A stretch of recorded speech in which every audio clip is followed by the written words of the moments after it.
This is how you get the proper mimosa proportions. This is important information, you guys. Yeah. Let's do 1. I think we need, my favorite number's 4. Imagine taking this text from the first Star Wars crawl and making an entire film out of it. Rogue One was the first of the Star Wars stories, and it gave us a taste of what live-action Star Wars could be like outside of the mainline saga, full of grit, grime, action, and a whole lot of death. But is Rogue One an essential story on the road to Episode 9? We're joined by Catherine and Andy of That Geek Pod to help us answer that question. So guys, welcome to the Road to 9 and to Blue Bantha Milk Co. So we get straight into it. It's nice to have you on finally. It is. That is true. Cool. Thank We've you. had Josh on twice now. Yep. Twice. Had enough of Josh. He's a popular man. Yeah. Yeah, he gets around. Yeah. Finally got you on, and we're going to talk about, I think, Catherine's favourite. Yeah. It's up there. There's Yeah, if this isn't, a hint. This is a small selection. So we're going to talk about Cassian for 40 minutes, and we're going to talk about Rogue One for 10. So let's really quickly jump into Rogue One. Okay. Yeah. What do you think? Well, I mean, the first thing is, this is the Road to 9. So in terms of Rogue One and The Rise of Skywalker, when you're doing your sort of rewatch, or when you look at the saga in general, I'm going to start with you, Catherine, and say, is Rogue One, outside of Cassian, in terms of just story, in terms of just That's going to be hard. I know, okay, pretend he's not in it. No, okay, that's impossible. Is it essential, do you think, to the full story? Probably not, because it's not part of the saga. Okay. But I do think it gives a great little backstory to 4, and it really fills out the whole what the Empire was like, what the world of the galaxy was like before the Death Star was destroyed, and really gives context to what things were like, because otherwise we've just got rebels and Empire. Why was the Empire bad? Why were the rebels good? What was happening? Yeah. Andy? I think it is essential for sure. Definitely when it comes to showing the early times of the Imperial Army and how they just took over everything, and how they were really, after the kyber crystals and, to build the Death Star. Yeah. So it just showed you how the towns and villages were coping with being under their control. Yeah, that's true. You didn't really see that until they did Rogue One, did you? No. Not at least not on screen. It was in other media and stuff like that, and hints at it and stuff like that. But it sort of sets the stakes, doesn't it? It's this sucks. This is really bad. It opened the world. It made a context for why the rebellion was happening. Why were people against the Empire? I mean, obviously, when you're coming in New Hope, they've built a giant machine to destroy a planet, so you're like, yeah, they're kind of bad. But these guys are about it, I think. Yeah. From a certain point of view, I mean, you just want to kill planets. Yeah. That's nothing major. But we sort of get to meet people outside of the rebellion, outside of the Empire. Who are these people? And I think that's an area that we really want to explore in the greater world of Star Wars. Yeah. I think in terms of I always sort of view Rogue One in comparison to Solo, in terms of the two sort of Star Wars anthology films. And I think Solo is pretty much inessential. But I think Rogue One is it's crucial to the whole story. I think Revenge of the Sith and Rogue One and New Hope form this really cool little trilogy within the whole thing of the fall of the Republic trilogy within all the yeah. It's it's the Bail Organa trilogy, because he kind of comes into it and then you see him again, and then it's obviously he dies, and you don't see him, but he's one of those specs, I guess. He's a spec. He's one of the little. He cried out and was silenced. Yeah, and you see that with the First Order, they're trying so hard to be like the Imperial Army. Yeah. But they're sort of the same, but they are slightly different. Well, it's like if you built an army of Krennics. Like, they all are a little bit competitive and, a little trying to be one more than they are. Yeah. Where kind of, like, you had the Imperials were run by, like, Vader and Palpatine. Palpatine. Why do we say Palpatine? Palpatine. There's a lot of the words. Emperor. Papa. Sheev P. I go with Sheev. Sheevy P. And Vader and Tarkin and Sheevy P. And, like, these are, like, hardcore villains. And then you've got, like, Hux, who's rubbish. And then I love Hux. And Krennic is sort of that same sort of thing. I like Hux as well, but because he's rubbish. Yeah. That's why he's fantastic. It's because he's a joke. And it's that's great. it. Yeah, but a joke that's terrifying when he wants to be. Oh, of course, that speach The that he speech, gives yeah. is it's amazing. awesome. Yeah. It's probably why people get a bit upset because like he goes from giving that speech Speech to being a bit of a joke. And that's why like I see there's like with the First Order trying so hard to be like the Imperial Army because like they've got their generals and stuff and they're like but they're very young and naive. Yeah. And then you got these old battle-hardened Imperials. They're like, oh, we should have sent like Captain Kennedy. We should have sent fighters out 5 minutes ago. Yeah. So like Rogue One, you need it because it's so essential because they're not looking back of all right, how can we improve? They're just going to make the same mistakes. Yeah. That's a good point. It's a really good point. Do you think do either of you think that it makes A New Hope better? It does. I think it gives more depth. I think you want to see New Hope though before you see Rogue One. Yeah. I like the going back because you've seen where it goes to, and then you get to see where did the plans come from? What was the sacrifice given for those plans? Yeah. Red leader, gold leader, why are they awesome? I cried when they turned up opening night. Yeah. I literally was crying in the cinema. Yeah. I was just overwhelmed to see them because Yeah. I was not expecting it. That was a double take for me. I was is that? That was incredible. What? Yeah. How did they? Yeah, it was such a surprise. Yeah. And when kind of like Red 5 gets blown up, and I was in the cinema, and I was next to my wife, and it was like the second Star Wars film she'd ever seen. It's like she hasn't seen New Hope. This is no good. I need to like shake someone and be like, okay, so that's important because if Red 5's there. That means when Luke gets there, he's going to take that on. Somebody, anyone, stop the film. And Blue Squadron going down, all the Blue Squadron going down onto Scarif and getting destroyed. This was why there was no Blue Squadron, which, if you know the making of Star Wars, there was meant to be a Blue Squadron, but it didn't show up on the screen. So, So good. And it also explains why Vader is so angry at the start of New Hope. Yeah. Because he had them in their grasps to get the plans. Yeah. And I love that. That's my all-time favorite Star Wars scene is just the intro to A New Hope and just the battle on the Tantive 4 and just his anger. Like, search through everything. I want those plans found. Tear this ship apart. Like, and then, how he talks to Leia, like, you're a rebel spy. It's like, incredible. Yeah. Like, got the finger and going strangling Captain Antilles by hand. Yeah. He's like, no. Yeah, he's like, we're on a diplomat. He goes, you're a liar and a traitor. It's like... Yeah. Not even like, he knows he can do it with magic, and he's like, no. It just shows you how important Rogue One, the last scene to the intro of A New Hope, they feed on each other. So, Yeah. I love Rogue One. I think it's brilliant. So I can't imagine an idea saying to someone, skip it. No. Don't worry about it. Because I think it is... It was when... Like, I love Force Awakens, but then when I watched Rogue One, I was like, this is my shit. I love this. I love all the characters. I love that last hour. Mendo. Vader's scene. There was like 3 scenes where I gasped, which I never... Gasp? Who gasps?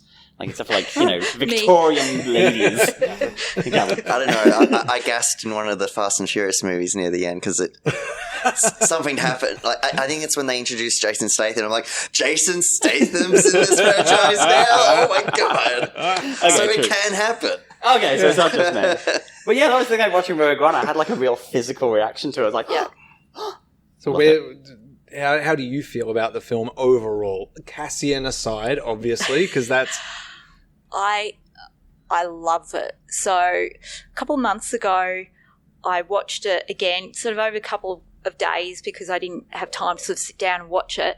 And I was just tweeting about it the whole time, just going, this is unbelievable. I love this movie. I love all these little things about it. I think of the Disney releases, it's my favourite. Yeah. It's absolutely my favourite of the Disney releases.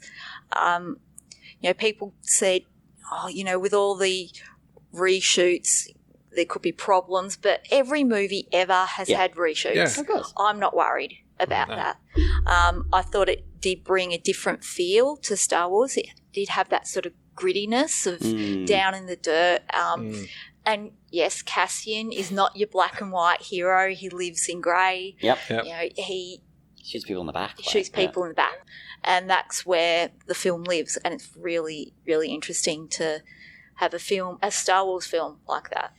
Well, I think it's the first Star Wars film that feels like it's set during a war. Yeah. Like, if you watch New Hope, it does have a lot of like dogfighty stuff towards the end and everything, but it's very sci-fi. Yeah. Whereas I had a bit of a weird experience with Rogue One because after I watched it, obviously it was Christmas very soon after, I was at my in-laws' place and one of my wife's cousins had just been stationed in Afghanistan. And he's a big Star Wars fan, and we're talking about that. And I was like, oh my God, that thing on Jeddah was so cool. And he was like, yeah. And it was very real. He's like, that idea of when you're in a place and you can feel it's about to go off. Yeah. He's like, that they translated that perfectly into the film. Because there is that thing, isn't it, where Cassian's just like looking around, he's like, this is about to explode. Yeah. We need to get, and the next minute it does. Yeah. And like Hayden was saying, like, yeah, that's a very realistic feeling, like, which was amazing. Yeah. Yeah, Andy, where do you sit on it? No, I go back to Rogue One at least like once every month. You just get in the mood to watch it, or even just listening to the soundtrack. Yeah, the soundtrack is killer. I think Giacchino did a wonderful job on it. It really pays homage to what John Williams has done throughout all the saga, and I just like Your Father Would Be So Proud is like my all-time favorite. It's like when they know what's going to happen. They're not going to escape the planet. Scarif? Yeah. And Palpatine. they're in that elevator and like they're looking at each other and it just begins with the violins and stuff. And then, and it leads into the whole Darth Vader introduction. Prepare my shuttle for boarding. It's like, heartbreaking. And just like, it's so quotable as well. It's got some of the best quotes. And like, you never see, like, it's got good background characters, like the chimp guy in the the monkey guy. Yep. The blue leader with he's got a great moustache. And it's Ben what's his face, isn't it? The actor who was going to be Doctor Who, but then wasn't Doctor Who. And like even the communication guy, and he's just like, "Mum, we've got a transmission." And Admiral Raddus, like, oh my God, like so Raddus many great characters. Yeah. I love that Raddus got referenced in Last Jedi, that the ship was named after him. Yeah. And that feels like a cool in-universe reference. Like this idea that they would name the ship after this incredible admiral. And that was cool. Like when I saw that, because I was thinking that after I saw Rogue One of like, how are they gonna put anything of Rogue One in Last Jedi? Yeah. And I think that's all they really did. And that was enough. I was like, that's cool. But I think me and you have talked about this before, like Rogue One and Last Jedi complement each other quite well with that theme of Rogue One being about like hope coming back to the galaxy, and then Last Jedi sort of right up until the end feeling like it's about the galaxy losing hope. And this sort of, I think my quote, and this is the first video me and you ever did, was like when they talk about rebellions being built on hope, and then Last Jedi is like, tyranny is built on hopelessness. And you see the two sides of it. So, great film. I'm probably the only one that's only lukewarm on it. I think. It's a real shame. I like it. Yeah. I like it, don't get me wrong. But there's just... I think it's the pacing is something that I have a real struggle with, whereas the last third or the last act is like if I could just watch that on loop, I love it. Yeah. But kind of everything up to that point has got I've struggled with a little bit where I'm just like, there's some cool moments in it, but the overall assembly of scenes and whatnot feels a little labored to me. Like, I don't feel like the common complaint, if there is a complaint, because there's either it's the best movie, it's the best Star Wars movie in since whatever, or there wasn't enough character development, and I'm in that boat a little bit where I'm like, I don't feel like the characters really got enough time to shine, so that then when their death happens, I cared so much. I was shocked, but it was more of a kind of, for me, a meta shock where I was like, I can't believe they let a movie happen with everyone dying. Like a Star Wars as well. Yeah, Yeah. but that's extra textual. Like that's not me thinking in the film going, oh, how heart-wrenching for me. That's me thinking about outside of the film, the production. Yeah. And that's something that drew me out. Well, it's going to be interesting after the Cassian show has been on, because if they did a thing where they did like a Cassian show and then they did like a show about the Wills or something, and then Rogue One was sort of like, it would be recontextualized as like an Avengers of like all these characters who you can read about and watch and everything, and then they all come together and that could be cool. interesting. I agree with in some senses. Like, I think Bodhi sort of comes and goes very quickly. Yeah. And to be honest, rewatching it before this, I was sort of sitting there going like, what is the Boar Gullet scene? The Boar Gullet. It is a frustrating scene. That is weird, isn't it? Yeah. Even from like when I first saw it, I went to the same event Catherine went to.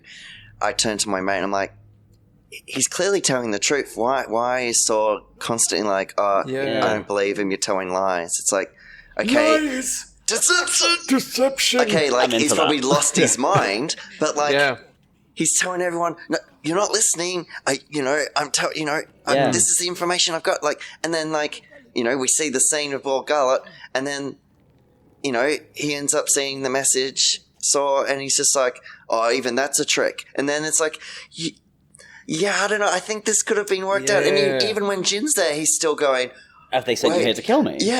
Are you sent here to kill? Like, he still doesn't believe. It's like, I get the idea. I think we're missing paranoia. something. I feel like there should be a scene sort of explaining, like, oh no, he is crazy. Because I didn't really, like, I just thought he was just like, a rugged guy who just left the rebels. Yeah. He's doing his own thing with his own gang. But like, if they had added something to explain, oh no, he's actually gone mad, then it's like, okay, it makes sense. Because I was just getting so far. I'm like, Bodhi's awesome, and he's like trying to do this good thing, and it's like, why is no one believing him? Yeah. But you do feel as though that Boar Gullet thing is like, it was in a different draft of the script, and it was going to have repercussions later on. Yeah, and it didn't really. Because I thought, okay, they've driven Bodhi mad. And he's like, I'm the pilot in the thing. Yeah. But then it's like, we got to go, and he's like, oh, okay. Yeah. I think it was meant to. I think it was meant to really mess him up. Yeah. Because in the books, in the book, the adaptation of the movie, it actually goes for longer, and they actually have to try and get him off to get on the ship. Yeah, when K2 arrives, because he was still out of it. Yeah. So that was something I think they reworked, and maybe they didn't do the best job sort of getting the it action down. seemed to do, because there were a lot of reshoots, obviously, and they brought the dude from Green Room, I want to say. Tony Gilroy, isn't it? Tony Gilroy, yeah. He's not a fan Green of Room, the franchise. Green Zone. He's Green the Room's Bourne Identity guy, or the Bourne Supremacy guy, or whatever. Yeah, it's the Nazi rock band movie. Oh, that Green Room. Yeah, that's Green Room. Great movie. But the Green Zone is the Matt Damon. Yeah, but he did all the Bourne movies, and he did something. I think that's his job now. He's a fixer. He goes on. But when you kind of watch the original trailers for Rogue One, which obviously don't contain any scenes that were included in the film. Yeah, that's another frustration. You do see a little thing, don't you? It's like a speech by Saw when he's younger, and he's saying something to Jin, and he says to her like, "What will you become?"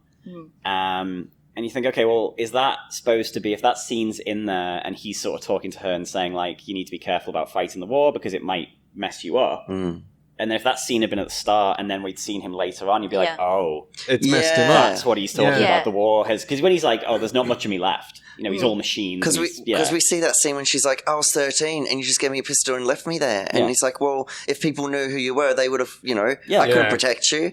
And it's like, oh yeah, there should have been more meat to it. I think there's a 4-hour cut of Rogue One. Yeah. And there could be. yeah. That's the one I so do want to see. Yeah. Forget the Snyder cut. Yeah. We want release the Edwards cut? Yeah, we want the Garth Edwards cut. Yeah. I think, it's... I do agree with what you're saying in terms of, like, more plot over character, but I think in terms of the story they're telling, it is that. Like, it is kind of forward momentum and just kind of, like, get from here to here. Yeah. And I'm into it. I understand. Like, I think the first hour is very much like, they'll go here, then they go here, then they go here, then they go here. A lot of planets to name. Yeah. And I think a couple of weeks before, I'd just seen that shitty Warcraft movie, and that did the same thing. Like, when that started, it was just like, blah, blah, blah, the city of the elves, the city of the orcs. And it's like, oh, where are we? Why do I care? Yeah. Then when I was watching Rogue One, it kept jumping. I was like, oh no, I'm back. I'm back in fucking Fairy Town. Wow World. I don't know what it's called. But then obviously then it settles down, it gets its head together. But I don't know. I think like you say, endlessly quotable, cool characters. Has the best line that you don't see the person, it's during the meeting. What is she proposing? It's the best. Love it. I love any scene that has because you just like when I first heard that, I think the cinema laughed because we were just like, everyone laughed. Yeah. Off camera. Yeah. What is she proposing? Like, it just really was like out of nowhere. Any scene where it's like a crowd and they just have put some extra in there to shout. Like my favorite one of them is The Dark Knight, when Harvey Dent's giving the press conference and just the guy in the back who goes, "No more dead cops!" Oh, yes, exactly. It's was laughing at that. I came all the way to the meeting. I'm going to say it. Honey, are you sure? Because, like, everyone's going to look. No, I'm going to say it. That's he needs to know. But you're right. It's very similar. Very similar. Just someone just shouting in the background. I love it.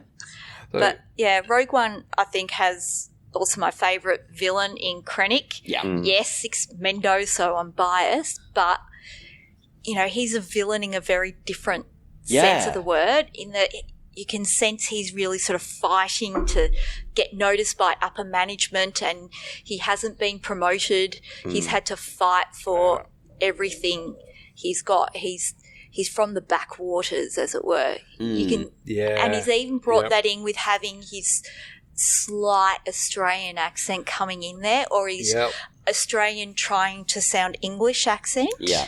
Especially when he's fired up. Yeah. It's all Aussie. Yeah. Well, I think I read somewhere, I can't remember where, before the movie came out, because they were talking about just accents and voices and stuff like that, and they were talking, I think it may have been an interview with Mendo, I don't 100% remember, but it was something along the lines of like, all the upper kind of echelon of the empire have got these very proper British accents. They always have. Well, they're always Shakespearean, aren't they? Yeah, they're always just like they are the empire. That's it. And then so it's like, well, who is this Mendo guy? And it was very analogous to the whole England Australia thing as well. So like that was probably one of my favorite things. Like here's the underdog guy fighting his way up, and there's some high cheekboned prick that's trying to take away my achievement. Yeah. And like that was a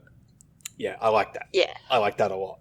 Have you haven't read from a certain point of view, have you? No. I know it's still on the list. But I was quoting it this morning as well. But the Tarkin story in that, which is written actually by Pablo Hidalgo. Huh. And it's about him and Krennic, and the idea is like it's Tarkin thinking about obviously killing Krennic when he has on Scarif and all that. And then at the end of the story, Tarkin's getting ready to destroy Alderaan. But then it flashes back to Krennic, and as Krennic dies, he has this sort of moment of victory because he's like, Krennic's like, I'm an engineer, I've got to prove my way. So if I was still in the Death Star and I knew that the rebels had the plans, he said, I'd take the Death Star apart screw by screw until I found what they had. And he's like, Tarkin won't do that because Tarkin's a politician and he'll just want to just seem as though he's still winning. and Krennic as he dies is like, and that's, that'll be his downfall. Yeah. And I thought that was really cool, like that idea of like... And we see that in A New Hope when, he gets told, oh, you might have to evacuate. He's like, evacuate? Triumph? Like, he's so in denial. Yeah. And that's the thing. His downfall. That's his downfall. Because Krennic is like, no, even if it meant ruining his career, he'd stop. Yeah. I'd be like, no, there's something wrong and we need to fix it. Yeah. Have either of you read the Tarkin book? No, I have not. Yes. Yeah. Yes. What did you think of Tarkin in that book? There were parts of that book that I liked, parts that I read through quickly. It definitely gave that idea of who he was, that, he came from this very elite family who looked down on others and who the other people were just there to serve their needs, but that they, just from memory, they had to prove themselves growing up. It was this, you have to prove that you can best any situation, that you are better than anyone. And it's weird, isn't it? Because like he's from this very posh family that also has to go through a rite of passage in the wilderness. Yeah. It's very incongruous with the notion of someone from a rich family. It's like, and now you must put down your cup of tea and go into the woods and try not to die. Well, I don't know if you've seen weird. I think it's the Age of Rebellion comic, the Tarkin one. And it's a similar sort of thing. And I think he goes into the wilderness and he's like Peter Cushing Tarkin, like he's an old man. And he takes his shirt off and he's fucking ripped. Oh, wow. Yeah. And he's like fighting people and stuff. Oh, wow. Yeah. And I think there's a thing where he's talking to like an underling and the underling pisses him off and he has like a dream sequence where he just like takes his tunic off and just batters him. Wow. Like, this is, he has I'm not issues. into this. I am not a fan of this. It's odd. It is an odd choice. It's really odd. It's an odd choice. I always pictured him more as a sort of Eton type of educated statesman. Yes, Eton, Cambridge, very upper class. Boat race, polo. Yep. Yeah, not like walking around with spears and like... And not a physical character. No. Like, that's the whole thing. He doesn't have to be. Just stands and watches. He stands and watches, but he's so sure of himself, or he's so terrifying that he, like, bosses Vader around. Yeah. And then Vader takes it. Yeah. Like, he kind of knows, where his bread's buttered, and he's like, he just takes commands from Tarkin, even though he could just snap his neck like that. Yeah. What did you guys think of the CG of, the reintroduction of I that was character? into it. I thought it was pretty cool. Yeah. I did, again, like I say, my wife hasn't seen any of the films, took her to go see it, and afterwards I was like, how nuts was that when they that actor was dead and he brought him back to life, and she was like, which one? Yeah. I was like, the dude, the guy who looks like a walking skull. Yeah. And she's like, Mendo's not dead. Mendo doesn't look like a skull. And I was like, Tarkin, that guy. And she's like, and I showed her a picture and she was like, oh, no shit. Yeah. That's cool. Yeah. What about you? Yeah. Well, similarly, a few friends who didn't know that he was dead, they did not pick it. They were like, oh my God. But I remember at the cinema, we saw him in the reflection. People were like, oh, yeah, cool. And then he turned around and just everyone kind of gasped. lost their mind. I think there was one guy we heard going, what? Yeah. That might have been me. We might have been the same person. Oh, there you go. That was a big move. Yeah, like, to do that. That's really because like there are showing rumors. it. I think our friend Still Saunders mentioned like, there could be some rumors, but I don't want to say. But and I assumed it was like, cool, it'll be a hologram. Yeah. It's like, okay, Krennic will be on the Death Star, or Krennic won't be on the Death Star. They'll hide it in some way. He'll be like just talking to him in some way, or it'll be his voice or something. And then, when it was like just the reflection in the glass, I was like, oh, is this going to be quite arty? And they're both going to stand, and it's going to be two reflections. And they're like, no, he is like the fifth build character in this. He is a major character. And they have really good scenes together. Yeah. Like that scene when, I think when they've just tested it. Yeah. And he walks past... And shoulder and right. that little shoulder barge. I'm like, that's so really good. Yeah. Very good. Yeah, it's a bold move. Yeah. Bold move. Like, and one thing I'll definitely give Rogue One, and I think it was in just a couple weeks ago, there was a presentation to the Academy. Yeah. About like the innovation of special VFX in Star Wars, and they focused very heavily on stuff that they built for Rogue One.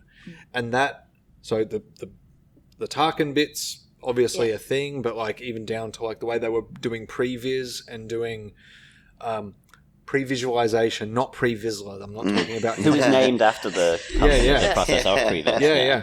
So no, like getting and using iPads and like, you know, consumer level equipment, retrofitted this with custom software and giving it to Garth Edwards to be able to just walk around in virtual space and be like, yep, cool, we're going to pan down through space, ships are going to, and just all this stuff that they developed into it. It's one of those things where it's like, even if I'm a bit lukewarm on the film, there's that spirit that George Lucas had with innovation. They really nailed the innovation. Oh, definitely. I think. Well, it tricked our friends. They thought, you know, Well, that's it. Yeah, that was it it. was still there. But what did you, both of you, think about Leia? I wasn't as thrilled with Leia at the end. It just didn't look quite as good as Tarkin. I'm not. Maybe Tarkin worked because it's so craggy, it hid any imperfections, whereas Leia being so young. Mind you, then when I saw it maybe for the third or fourth time after she passed, I took my nephews that time, and when she appeared, my nephews held my hand as I had a little cry. You know, it really hit me then. You know, that passing. Maybe in looking back at the film, it wasn't super necessary to have her in there. No. But it did make a nice little tie-in of... It's a great last line, isn't it? Just, it really... That's the theme of Rogue One, hope. Yeah. That all of a sudden they have hope that this tyranny will go. A new hope. Well, and it kind of ties into Last Jedi a bit as well. It was like Leia in The Last Jedi says hope more times actually than I would care for anyone to say a single word and make a point of it. Yeah. It's like, I think she says it like 3 times or something like that. But it really, it stuck out.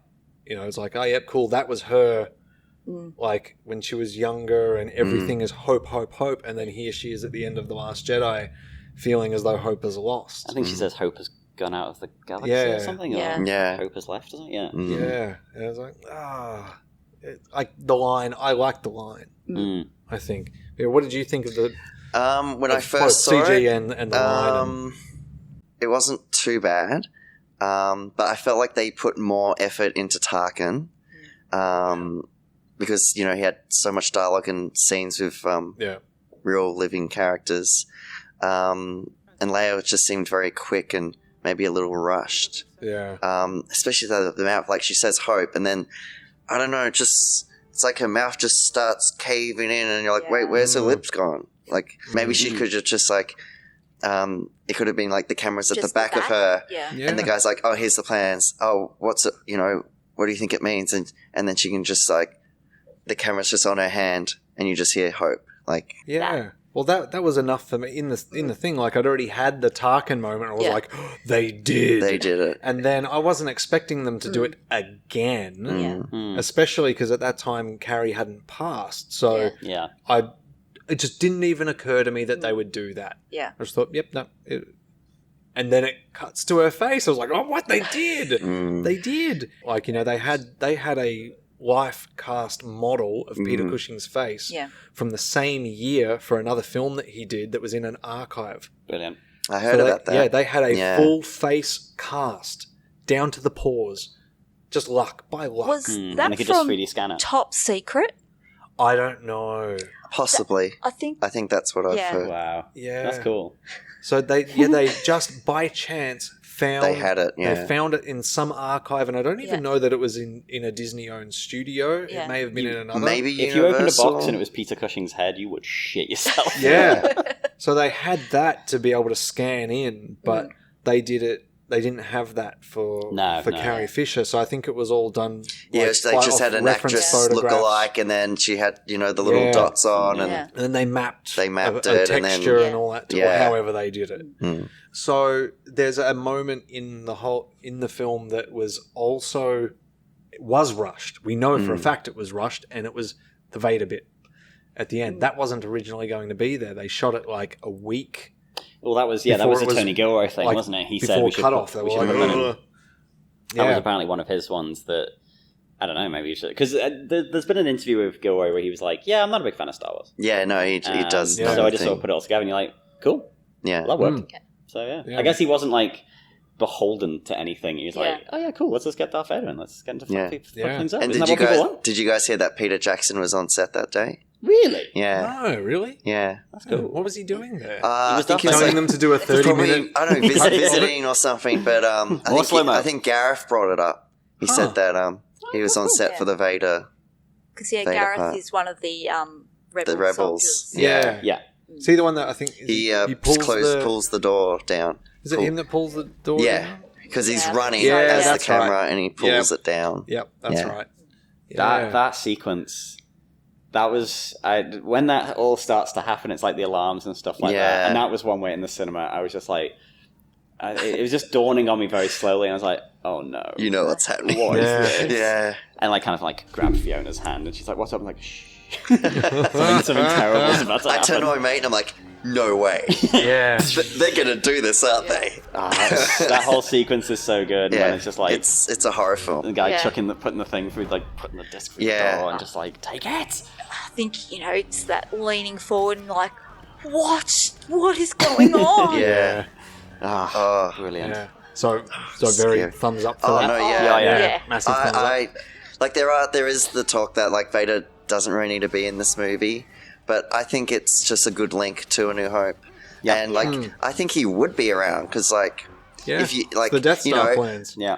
When Yeah. I mean, that's all that stuff that, like, as a giddy fanboy, like, Yeah. when Mon's like, oh, how about our friend on, our Jedi friend? And then when Jimmy Smith, Space Jimmy Smith is like, I trust her with my life. Yep. And and walks you off. I was hear like, and you hear the you hear the Leia theme yeah! in like a higher piano key like yeah. Everyone, shut up. It's going to be Leia. I worked it out first. I love all that stuff. Like that's the thing I like about it, because it manages to thread that needle between the two different trilogies, and then also like have those big fan moments that don't land like a rock. No. Like there's some in Solo where you're just like, okay, you've seen the other films, you Yeah. get it. But this feels like a continuation. It feels like they've made Revenge of the Sith, then they've made Rogue One, then they've made New Hope. Yeah. It flows, which I like. But we did see, they did add a lot of fan service with seeing the Doctor and What's his face? Yeah. that he doesn't Evazan. like you. Yeah. And like you could tell like That was a little makeup, on the nose. That like his head was seemed weird. bigger Yeah. than what Yeah. it was. So Yeah. yeah, I was a It's a bit- weird, Only it's a one. weird choice as well. it's an odd choice. It's like wait, so that That they guy have to left get out, straight leave away. straight away, go to Yeah. It's such a it that adds is more such a weird one. questions. Yeah, Yeah, you could have just I totally didn't just like had two that. random criminals and just be dickheads. And, Yeah. because it is a thing of like, they must leave right now Mm. and then Yeah. go straight to Tatooine and then get messed up. I think I like my Easter eggs a little more subtle. yeah, Yeah. Like, same. not just like heavy. Yeah, these guys remember them? Dr. Evazan. Like that, and that's really what it was. There should have just been Yeah. like neon signs. Yeah. It's like, Yeah. he's from A New Hope. And the tension Like- as well, because they were like, quick, this way, and then, Yeah. and then it's like, oh, wait, we're stopped. Oh, it's those guys. Yeah. Wait. But But things are continuing on. Yeah, and you're How sitting there to- thinking oh, about wait, where it. are we now? I've missed Yeah. like a minute. They were barely a cameo in A New Hope. So, Yeah, they really were. Yeah. Yeah. I don't know who they could have possibly bumped into, which would have made it work. But Could have just been no one. could have literally Yeah. been no one. Yeah. Yeah, just Yeah. No, just no one. Just skip that bit. Yeah. Who knows? Yeah, which was Closing question then. I'll start. Catherine, Yep. what from Rogue One would you like to see, or do you hope is going to be carried into The Rise of Skywalker? Oh. So you hope, in some ways, that Admiral Raddus name drop was great in Last Jedi. Something subtle like that would be good. But I think just the feeling of Rogue One, like it did bring a different feeling to Star Wars, that grittiness, very close, not quite shaky cam, but it felt of the moment. But I did like how you brought up with Last Jedi, continued that theme of hope. and can maybe bring it back. Yep. But who knows? Like maybe in the Rise of Skywalker, they've had to almost rebuild the Resistance in the guise of the rebellion by having spies, assassins, working, and maybe that's what people like Finn are doing. Yeah, that's cool. Yeah, cool. Andy, that tone of like the Empire and the Emperor, and just like, we're gonna get that feeling of like control, and like maybe like they could be rising again, or and see like a really different side of the First Order, which could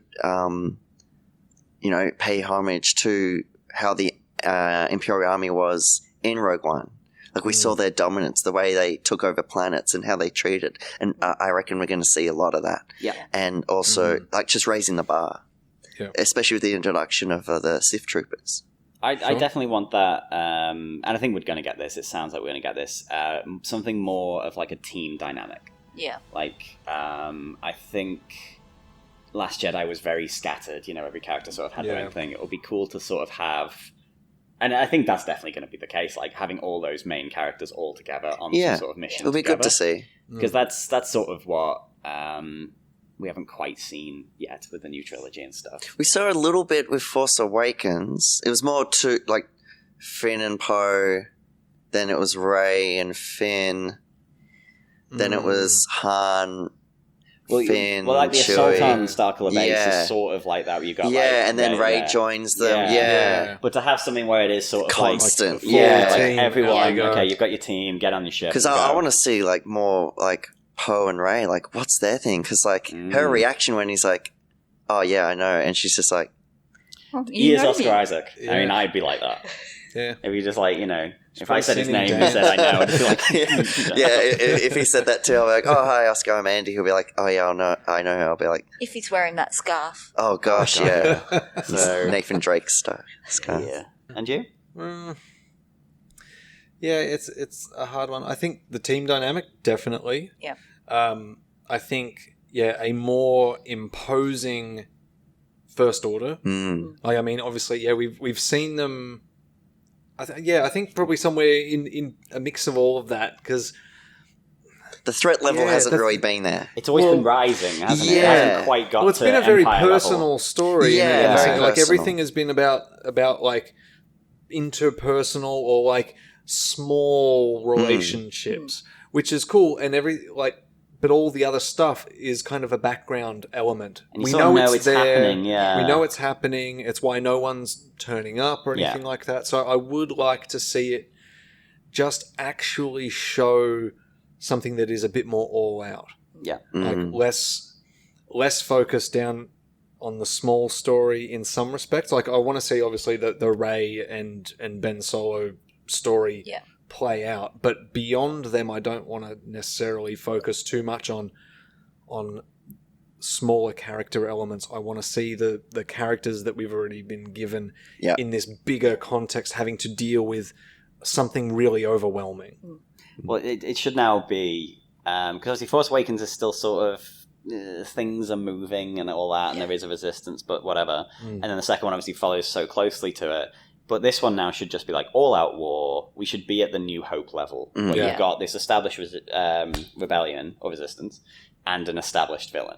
It has been the sort of like, the sort of the power swapping, Because obviously the Empire was such a slow build, but the First Order is such a very quick, instant. And again, it goes back to what we were saying before, that thing of like politicians putting like chess players versus kids playing, flicking the board and just going, I've already won.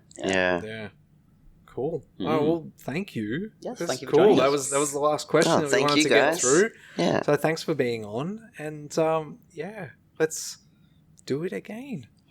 Yeah. Cool. Thanks for watching, and make sure you subscribe for more on the road to 9. Hit the bell icon so you're notified about future installments, and if you like what we do, you can support us by heading over to our Patreon and contributing. Even a small amount helps keep us producing content now and into the future. Hi, I'm Catherine from That Geek Pod. You can find us on Apple Podcasts, Spotify and Podbean. You can also find us on the socials at That Geek Pod on Twitter, Instagram and Facebook. And I'm at Catherine_Neen on Twitter. And check out the Garth Edwards cut of this episode from That Geek Pod via the link below.